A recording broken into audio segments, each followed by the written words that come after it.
Alex Glutchkov. Je crois qu'ici on est au petit apéritif, je dirais en fait c'est la crémaillère de cette exposition de poissons. Je pense que le plus dur est difficile, le plus difficile est derrière. Oui, le plus difficile est derrière, parce que traîner les aquariums c'est ce qu'il y a de plus lourd, c'est difficile.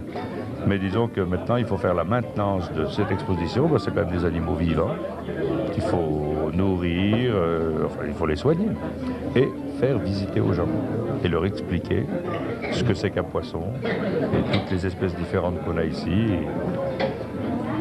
Leur montrer tout ça. Quand on les voit mis en scène de cette façon, c'est particulièrement spectaculaire, il y a des éclairages, et puis je me suis laissé dire, on en parlait l'autre jour comme ça un peu en tête à tête, on parle de poissons de mer, on parle de poissons d'eau douce, alors je sais qu'Alex Glutchkov, il n'aime pas du tout quand on parle d'eau de mer, donc par conséquent on ne va pas en parler, mais il y a eau douce et eau douce, et ça j'aimerais bien savoir pourquoi.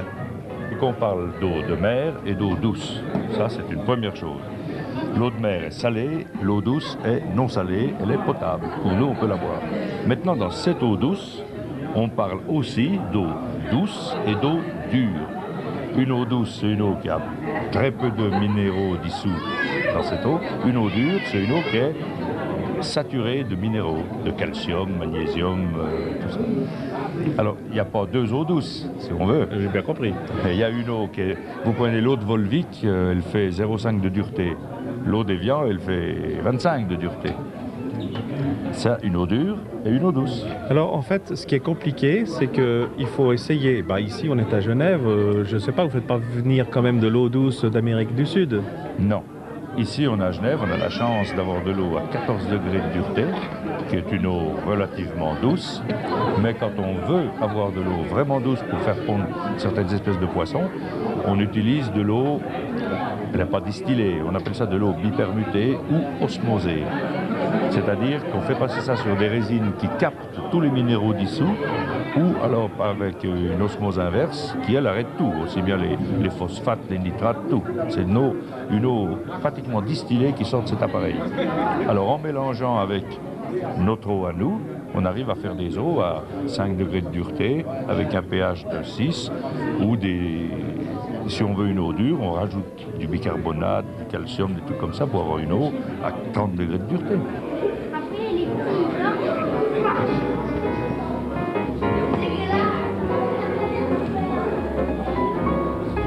Comme de notre sous-sol. Et vous avez ici une vitrine d'Anabanthidés ou Labyrinthidés.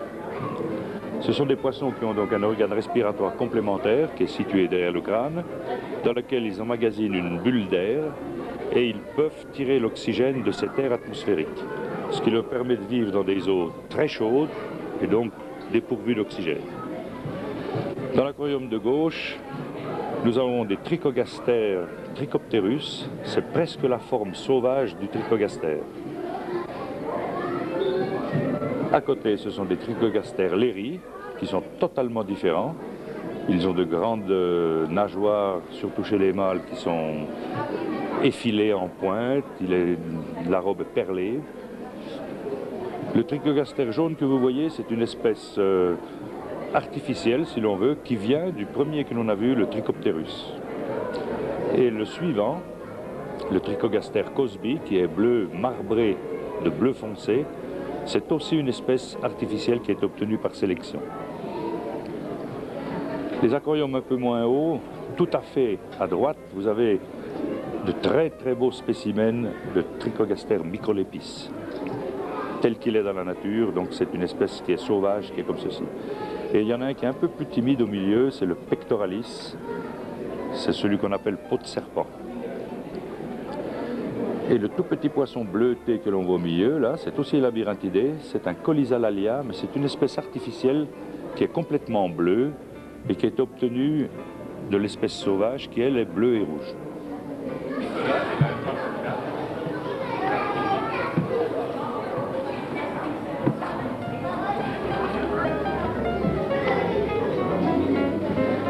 Cette vitrine, nous avons voulu mettre l'accent sur une curiosité de la nature. À l'origine, il n'existait que le petit poisson avec sa belle ligne dorée et noire, avec le ventre blanc et le dos légèrement brun. C'est un poisson qui a un œil, qui a de belles couleurs, qui est un poisson normal. Il vit au Mexique. Et il y a quelques milliers d'années, il y a eu un cataclysme et une partie d'une population de ces poissons ont été emprisonnés dans une grotte. Et on estime qu'à peu près en 3000 ans, ils ont donné ceci. C'est un poisson qui n'a absolument plus d'yeux, complètement dépigmenté, mais qui se débrouille très bien dans l'obscurité totale. Nous avons éclairé l'aquarium uniquement pour que vous puissiez les voir. Mais dans le noir absolu, ils vivent tout à fait normalement. Ils peuvent trouver leur nourriture, ils ont développé un odorat supérieur à l'espèce normale. Ensuite, ils ne se cognent absolument pas, c'est très rare qu'ils se cognent même les uns dans les autres, pourtant ils peuvent évoluer très très vite, parce qu'ils ont développé donc d'autres organes de repérage, qui sont, la ligne latérale a été hypertrophiée. Ce sont des poissons qui sont vraiment adaptés à leur milieu. C'est un exemple très connu et vraiment frappant de l'adaptation d'un être vivant à son milieu. À gauche, vous avez simplement un mâle qui garde ses enfants. C'est courant chez les cyclidés. Disons que pour qu'il les garde encore à cet âge-là, nous avons été obligés d'enlever la femelle. Autrement, si nous laissons la femelle avec, il veut recommencer une ponte et à ce moment-là, il élimine les concurrents que sont les nouveaux jeunes. Voilà.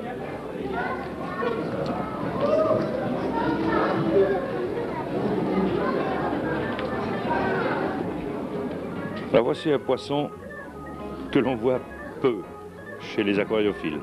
C'est un poisson qui devient trop grand, généralement, qui a un caractère impossible, mais c'est un poisson qui a des mœurs très très intéressantes. Cet animal existe depuis 300 millions d'années. Il n'a pas évolué. On trouve des fossiles qui datent de cette époque. Il est donc plus vieux que les dinosaures. C'est un poisson qui a des poumons, qui a des branchies. Ce n'est pas un poisson véritablement osseux. Il n'a pas d'articulation. Tous les os sont reliés entre eux par du cartilage. Il a le crâne qui est divisé en 3 parties, alors que chez tous les vertébrés, il n'y a que 2 parties mobiles dans la tête. Qu'est-ce qu'il a encore? Il a des narines qui sont dans la bouche. Il a l'anus qui est sur le côté. Ce n'est pas un animal qui est bisymétrique, comme tous les vertébrés. En plus de ça, il a une particularité, c'est que quand il vit dans des endroits où l'eau s'assèche, en été, il a la possibilité de s'enquister dans la vase. Et il peut rester ainsi pendant 2, 3, 4, 5 mois, sans eau, complètement au sec. Quand l'eau revient, elle remouille son abri et il ressort chassé. Expérimentalement, on a essayé de voir combien de temps il pouvait durer à sec et on arrivait à 4 ans. Les cocons de ce poisson ont été mis dans des tiroirs pendant 4 ans et au bout de 4 ans, il est ressorti. C'est vraiment un animal exceptionnel. Il a une vie assez longue. Là, je pense qu'il va aller respirer. Regardez, il va remonter en surface, prendre une bouffée d'air. Ah, peut-être pas. Le dernier qu'on ait eu a vécu 22 ans chez nous. Quand il est mort, il faisait 8,5 kg. Celui-ci, il a 3 ans actuellement, puis je pense qu'il vivra aussi d'autant que l'autre.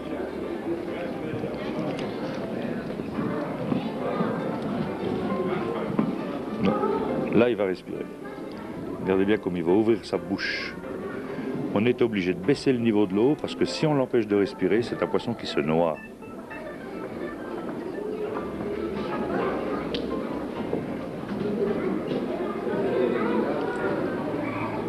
Voilà, il a pris sa bulle d'air, mais peut-être pas suffisamment. C'est...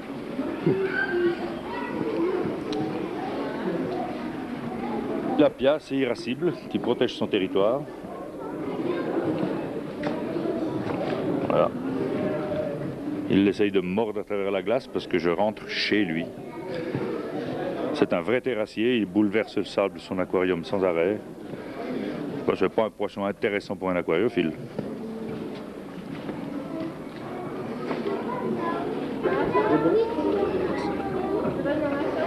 Nous voici devant le compartiment où évoluent les aphiosémions. Ce que vous avez à l'image, ce sont 2 mâles. Ce sont de tout petits poissons, très colorés, mais c'est des poissons qui n'ont pas vraiment de chance, parce qu'ils vivent dans des endroits où il y a la saison sèche et la saison des pluies. Pendant la saison des pluies, ils sont comme des poissons dans l'eau, tout va bien. Mais quand c'est la saison sèche, il n'y a plus d'eau, alors ils meurent. Mais ils ont eu le temps de pondre des œufs. Ces œufs peuvent rester à sec pendant 2, 3, 4 mois. Et dès que l'eau revient, que la saison des pluies revient, ces œufs éclosent, les alevins partent vite chasser, ils grandissent très très vite, en 2 mois ils sont pratiquement adultes, ils repondent et ils attendent la nouvelle saison sèche. C'est une autre façon de prolonger la vie dans vraiment des climats très durs à supporter pour des poissons.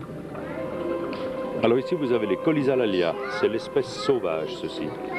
La femelle est à gauche, le mâle est à droite. Quand il va se tourner, vous allez voir, il est strié de rouge et de bleu. Ça, c'est la forme typique du colisa. À partir de ceci, par sélection, les Asiatiques ont fait des tas de couleurs différentes. Vous avez à gauche de celui-ci des Colizalalia qui, eux, sont rouges et bleus. Mais il n'y a plus de striure. Le rouge est uni et le bleu aussi. Des voisins, ce sont les Colisa Shuna. Vous avez 2 femelles ici à l'image. Les mâles sont beaucoup plus colorés, plus petits mais beaucoup plus colorés.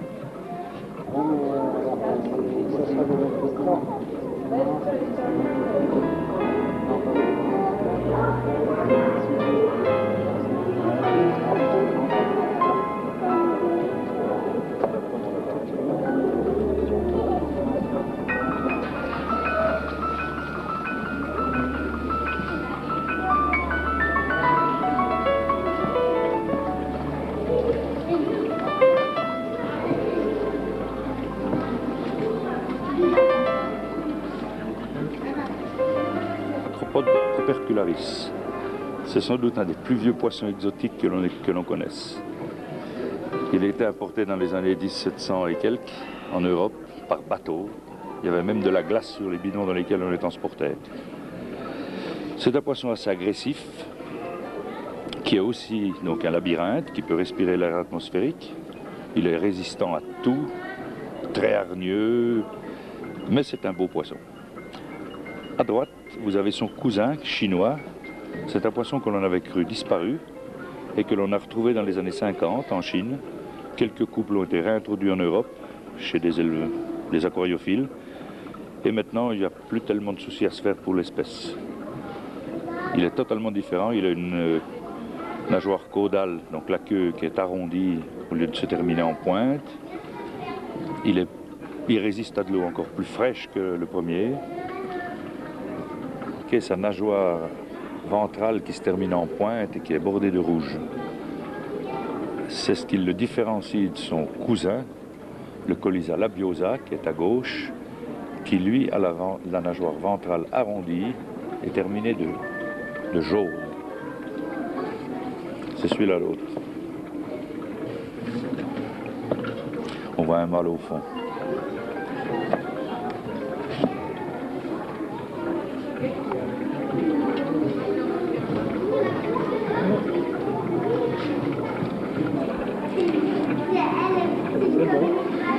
Voici quelques combattants.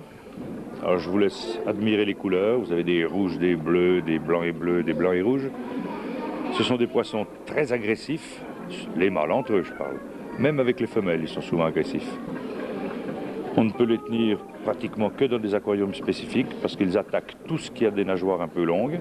Ils prennent ça pour des concurrents. Ce sont des poissons intéressants par leur mœurs pour la production. Ils font des nids de bulles. Il emmène ensuite sa femelle sous le nid de bulle, il l'enserre pour qu'elle puisse expulser ses œufs. Il reprend tous les œufs, il les crache dans son nid en surface et il garde le nid. Quand les petits éclosent, il les récupère. Quand ils s'en vont, il les remet dans le nid. Ça pendant encore à peu près 3 jours. Puis ensuite, on a intérêt à le sortir, autrement il mange quand même ses petits. Je profite juste pour les reprendre.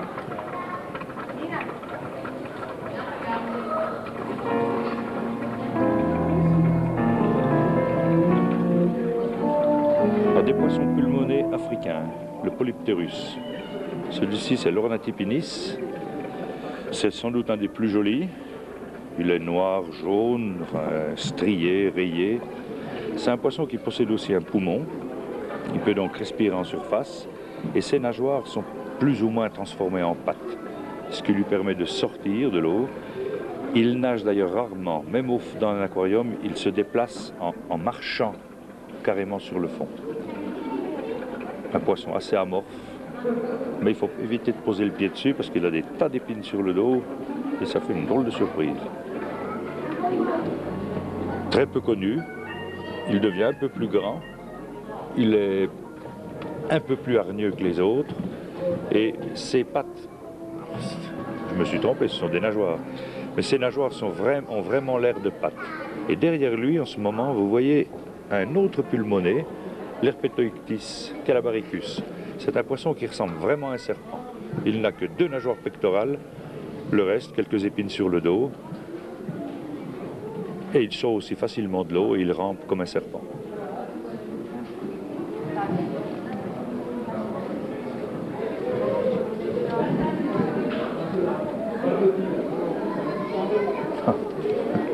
On le voit bien, ça.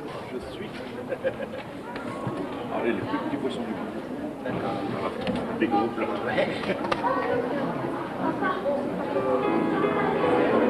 Voilà le plus petit représentant de la famille des Anabanthidés. C'est le Trichopsis pumila. C'est un petit poisson splendide avec son œil bleu brillant, ses petites taches rouges, bleues. Il est vraiment magnifique. Mais c'est un poisson adulte. Et il fait 3 cm, 3 cm et demi. Alors vous voyez la taille des alevins. À côté, nous avons un tout petit rasbora qui lui aussi est adulte, le rasbora maculata. Il est rouge avec quelques points noirs. C'est vraiment le plus petit poisson du monde, il arrive à 2 cm et demi au grand maximum. Et un autre rasbora que l'on a déterminé sous le nom de rasbora axelrodi, on l'appelle le néon parce qu'il a une bande bleue, bleutée sur le dos et une nageoire ventrale rouge. Il arrive aussi à 2 cm et demi, 3 cm maximum. Ce sont les plus petits poissons que l'on connaisse. L'Elastoma teminki à gauche, cette espèce de poisson rose. L'espèce sauvage est verte. Elle est moins attractive que cette sous-espèce qui a été obtenue par la sélection, qui elle est blanche. Ce n'est pas une forme vraiment albinique, il a l'œil tout à fait normal. Il a comme particularité d'avoir des grandes lèvres et il a toujours l'impression de vouloir embrasser quelque chose. Les Anglais l'appellent le kissing gourami, le gourami embrasseur. Au milieu, quelques barbus, assez colorés, le conchonius, très actifs, des poissons toujours en mouvement. Et à droite, vous avez encore quelques colisas artificiels, donc qui ne sont pas striés comme le sauvage, mais qui ont des plaques de couleurs unies, bleu et rouge. Tout à fait à droite, un barbu qu'on ne voit pas souvent, un barbu qui vient de Birmanie. C'est un poisson peu coloré, mais relativement rare, surtout celui-ci. C'est une espèce sauvage qui a été ramenée de Birmanie, et ça, ce sont les enfants du couple sauvage.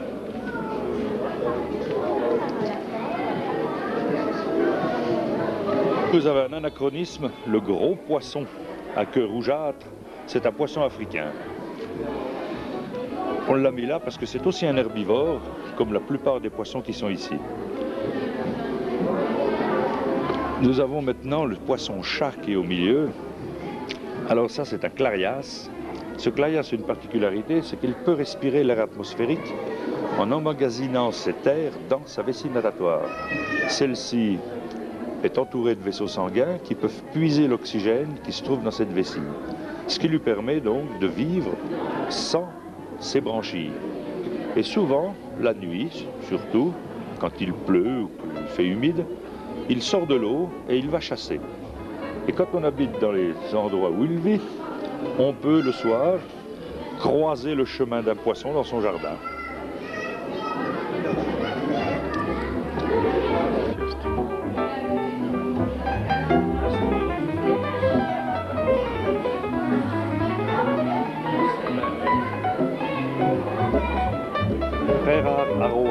noir, un Ostoglossum. C'est un poisson qui est rare dans la nature, que l'on ne voit jamais en aquarium. Il grandit lentement. Il arrive quand même à 1 mètre de long. Celui-ci a 3 ans. Mais dans 10 ans, je pense qu'il fera 1 mètre de long. Admirez sa grande bouche, fendue très très loin. Et toutes ses écailles, qui sont très grandes d'ailleurs, sont ornées d'un trait bleu bordé d'or. La nageoire est entourée d'un bleu nuit. C'est vraiment un poisson splendide et très très souple parce que c'est aussi un poisson cartilagineux. Un poisson qui chasse souvent en surface. Les petits barbillons qu'il a sous le menton, ce sont des leurres qui lui servent à attirer de tout petits poissons qui pensent que ce sont des vers. Et au moment où les petits poissons s'approchent, il ouvre sa grande bouche et aspire les proies. C'est un carnassier, un excellent sauteur aussi, il peut chasser les insectes. C'est un poisson rare.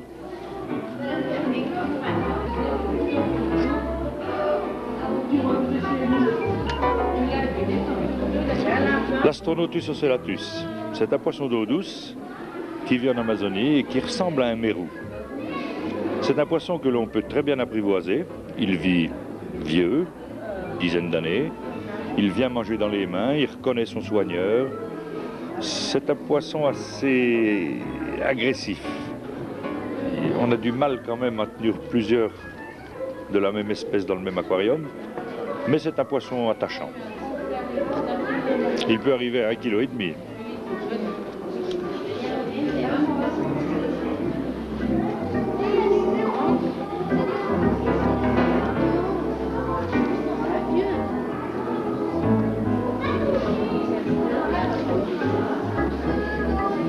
Quelques poissons très colorés qui viennent d'Australie. Ce sont tous des poissons de la même famille, mais pas de la même espèce. On a monté cet aquarium pour vous montrer les couleurs que peuvent avoir ces poissons. C'est un spectacle splendide.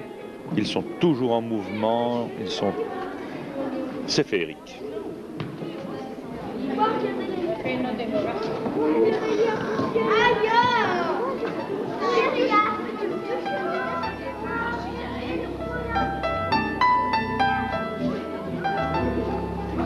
Voici encore quelques Africains, les tétras du Congo. Ce sont des poissons qui ont des nageoires très découpées, splendides. Là, vous avez pratiquement que des mâles.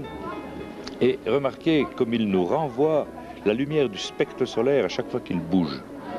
Ce sont des écailles spéciales qui décomposent la lumière solaire dans les couleurs de l'arc-en-ciel. C'est un magnifique spectacle quand l'aquarium est bien éclairé. Et en surface, ici, vous avez les poissons papillons, les Pantodon buccolci. C'est un poisson qui est toujours pendu sous la surface de l'eau, qui a des nageoires qui ressemblent à des ailes de papillon et qui est capable de faire des sauts au-dessus de l'eau. Il peut planer sur 2 mètres au moins à la recherche des insectes. Il ne mange qu'en surface. Tout ce qui descend à 2 cm en dessous de la surface de l'eau n'est plus touché.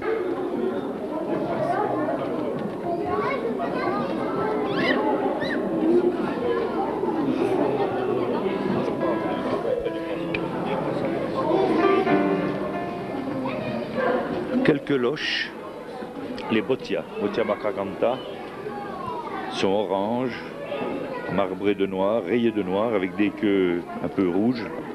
Ce sont des poissons qui font sans arrêt les fous dans l'aquarium.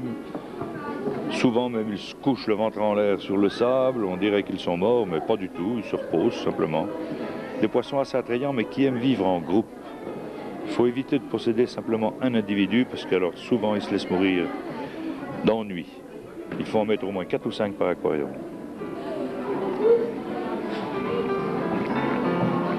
Barbu, quelques dagneaux, des poissons très colorés, très actifs, mais qui aiment vivre en banc. Et là, nous avons une espèce de brochet américain qui a une tête de crocodile. C'est un poisson qui arrive quand même à plus d'1 mètre dans la nature. Il chasse des petits poissons vivants. Ce n'est pas du tout un charognard.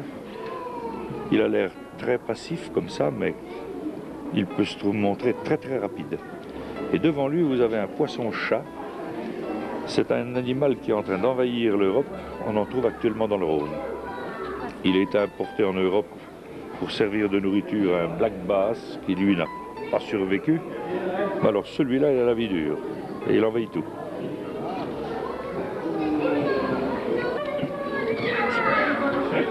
Des poissons colorés du lac Malawi.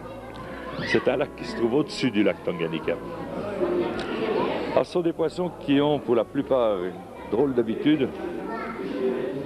Pour pondre ses œufs, la femelle les prend dans la bouche et incube sa ponde pendant une vingtaine de jours. Et quand les alevins ont éclos, elle les lâche à ce moment-là, ils peuvent aller déjà tout de suite se cacher dans les anfractuosités. Elle est obligée d'agir de la sorte parce qu'il y a une telle population dans le lac, on estime jusqu'à 30 individus adultes au mètre carré, ce qui est énorme. Si elle pondait sur un substrat découvert comme un rocher ou des feuilles de plantes, eh bien, elle ne pourrait pas défendre ses œufs, ils seraient tout de suite dévorés. Cyclidés relativement pacifiques qui viennent d'Amérique du Sud, ce sont des mangeurs de plantes. On le remarque à l'état de la végétation de leur aquarium. Mais ils sont très jolis, avec des grands yeux dorés, orange. Non, ce sont des poissons qui pondent facilement, sont assez attrayants. Les Severum. On ne peut concevoir une exposition sans les célèbres piranhas. Admirez ces pièces. Ceci, c'est le Cerassalmus natereri. C'est une des 30 espèces de piranhas qui existent. Il est particulièrement attrayant avec ses paillettes qu'il a sur le corps, son ventre rouge et ses grandes dents.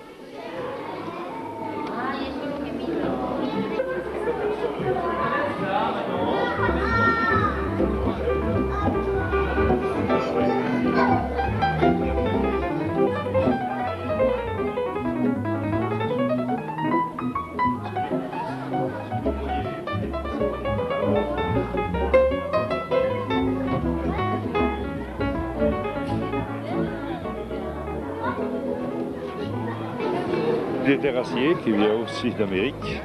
Alors celui-ci, il fait des tas de sable dans son aquarium sans arrêt. Quelques petits cyclidés rayés qui viennent d'Amérique centrale. Et une écrevisse bleue qui vient d'Australie. C'est un animal qui mange de tout, aussi bien des poissons que des plantes. Ils se dévorent entre eux, mais il est très joli.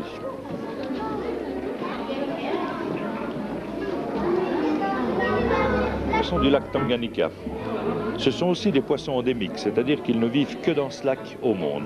Le lac Tanganyika est en Afrique, en dessous du lac Malawi. On a mis ici, pas tous les poissons qui vivent dans ce lac, c'est impossible, mais quelques espèces très typées et très facilement différenciables. Vous avez les petits jaunes, les Lamprologus lelepi, vous avez les ronds noirs avec une bande blanche. C'est un Tropheus duboisi, les belles demoiselles avec ses nageoires très longues, très fines, un Deolamprologus encore, et le Siphotilapia frontosa, vous avez la femelle qui nous tourne le dos, là, c'est la coquette. Bleu clair, rayé de noir. Le mâle en ce moment est caché derrière le gros caillou. Il a une grosse bosse sur la tête. On commence à voir un petit peu sa bosse. Il va peut-être essayer de sortir. Non, la caméra l'intimide. Ah si, une petite hésitation, on redescend. Ah ben, il faudra venir voir l'exposition si vous voulez le voir.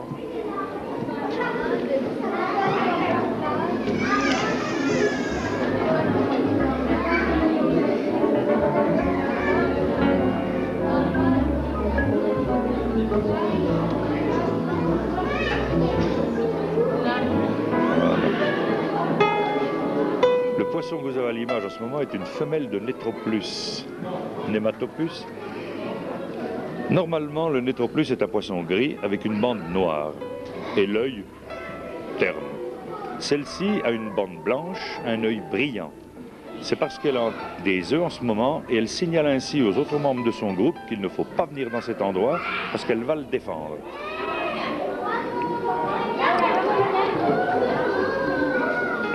promenez en Afrique et que vous voyez ce poisson entre vos doigts de pied, surtout ne le touchez pas. C'est un poisson électrique qui peut vous donner une décharge jusqu'à 600 volts. Sans ampérage, bien sûr, mais ça fait quand même une bonne secousse et ça surprend.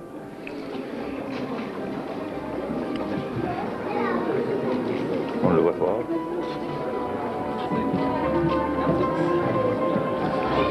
Quelques vivipares, ce sont donc des poissons qui font des petits tout vivants, qui ne pondent pas d'œufs. Vous avez les célèbres guppies ici, qui ont été utilisés dans le monde entier pour lutter contre les moustiques. Ils sont friands des larves de moustiques et ils s'acclimatent dans tous les endroits où l'eau ne gèle pas. On en trouve actuellement en Espagne, même dans le sud de la France. En dessous, des porte-épées. Là, des porte-épées. Porte ce nom à cause de la nageoire caudale du mâle, qui est la partie arrière transformée en glaive. Et un poisson cuirassé, plein d'épines, immangeable. Parce qu'il a une carapace extrêmement dure, comme une armure, et des épines qu'il peut écarter à volonté. Alors celui qui essaye de l'avaler, il a une pelote d'épingle dans la bouche, qu'il est obligé de cracher. Quelques poissons-chats encore. Voici un aquarium d'eau saumâtre. Nous avons essayé de reconstituer un peu la mangrove, c'est-à-dire la végétation qui arrive dans la mer, surtout dans les endroits où les eaux douces se marient à l'eau de mer et vous avez une salinité différente. Ici, nous avons une salinité de 1008. Là-dedans vivent des toxotes, des scatophagus. Le toxote éjaculator est un poisson qui a la particularité de pouvoir cracher au-dessus de l'eau sur des insectes. Il crache avec précision jusqu'à 1 mètre, 1 mètre et demi.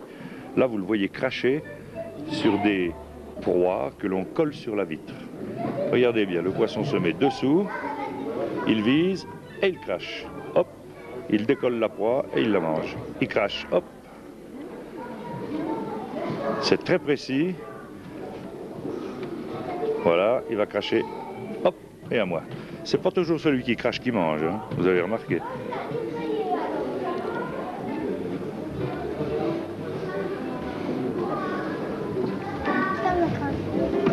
Maintenant que la vitre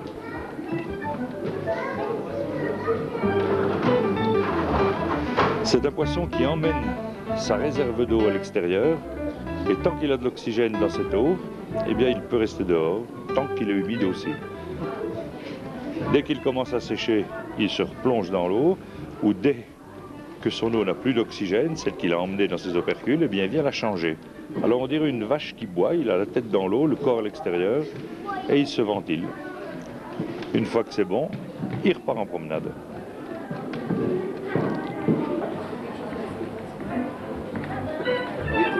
Vous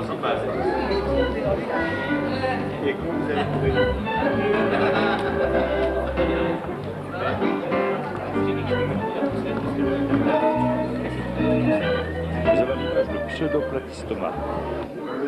C'est un véritable tigre. Il n'en a pas simplement que les bandes. C'est un poisson qui attaque tout ce qu'il peut avaler. Celui qui est en train de le chatouiller sur le dos, là, c'est un Leporinus, est juste à la limite. Il a déjà essayé de les attaquer, mais il s'est rendu compte qu'il ne pouvait pas les avaler. C'est ce qui leur sauve la vie. Mais d'ici 3 mois, ça sera fini. Il pourra les manger. Il peut chasser même et surtout dans l'obscurité. Il étale ses grands barbillons devant lui et ça lui signale tous les mouvements qu'il a jusqu'à 20 cm devant sa gueule. Et dès qu'il a quelque chose qui lui paraît intéressant, il attaque. Ah, il avale d'un seul coup la proie et on n'en parle plus. Le poisson majestueux qui nage entre deux eaux est un Ostoglosum. C'est un cousin de l'arowana noir que nous avons vu précédemment, mais celui-ci est l'arowana commun. Il a exactement le même âge que l'autre, mais il est 3 fois plus gros. Et il est beaucoup plus commun dans la nature. Mais c'est aussi un poisson majestueux. Il a la gueule aussi largement fendue, ses 2 leurres, qui lui font une espèce de moustache. Vous voyez son œil. On ne peut pas dire que ce soit un poisson très intelligent, puisque c'est presque un poisson préhistorique, mais on peut l'apprivoiser. Il vient vous manger dans la main. C'est un poisson très attrayant. Et l'espèce de poisson-chat qui est en train de faire la planche contre la vitre, c'est un magnifique animal admirer ces couleurs noires, mouchetées, blanches et rouges. Alors celui-là aussi, il avale tout ce qui bouge.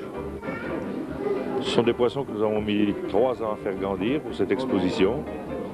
Et ça a toujours été un plaisir que de les observer, de les soigner. Ce sont des poissons attachants. Cette exposition, je parle des poissons. Et nous allons terminer par un mètre cube d'eau qui vient d'Amazonie. Alors, vous avez ici quelques scalaires, des néons, des veuves noires. Je vous donne les noms communs. C'est un aquarium intéressant parce qu'il offre assez de recul. Et même avec du public qui vient contrôler les glaces, les poissons n'ont pas peur parce qu'ils savent qu'ils peuvent aller se cacher derrière. Et on peut remarquer dans cet aquarium que les poissons vivent un peu comme dans la nature, ils sont groupés par espèces.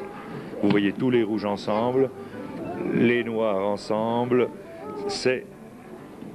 Plus l'aquarium est grand, plus les poissons vivent normalement. Ici, vous avez 1000 litres d'eau.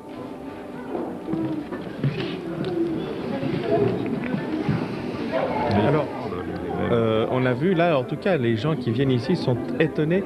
C'est compliqué à mettre sur pied une exposition comme ça? C'est compliqué. C'est la 2e en 6 ans. La 3e. La 3e. Alors il y en avait une qu'on n'était pas venu filmer alors. Oui, on en avait fait une au centre commercial du Lignon en 87, mais on en avait fait déjà 2 autres au Muséum d'histoire naturelle en 75 et en 84. Mais c'est compliqué, c'est très difficile parce que les aquariums que vous voyez ici, ils sont remplis d'eau, ils ont des poissons dedans. Mais l'endroit d'où on les sort, ils sont aussi remplis d'eau et ils ont aussi des poissons dedans. Alors on est obligé de les vider, de garder cette eau en partie, de stocker les poissons pendant qu'on amène l'aquarium ici, ensuite de remettre la même eau et remettre les poissons. Alors c'est relativement compliqué, lourd, c'est très astreignant, ça fait 12 jours qu'on est dessus. Est-ce que bon, l'exposition d'il y a 6 ans avait eu un grand succès. Est-ce qu'on pense qu'ici, il y aura aussi beaucoup de monde qui va venir? Oui, je pense qu'il y en aura plus qu'il y a 6 ans, personnellement. Bon, et bien en tout cas, c'est un bon qu'on fait pour vous. Merci.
Que l'aquariophilie conduit à jouer aux ingénieurs électriciens. Pourquoi l'électricité et l'eau, c'est...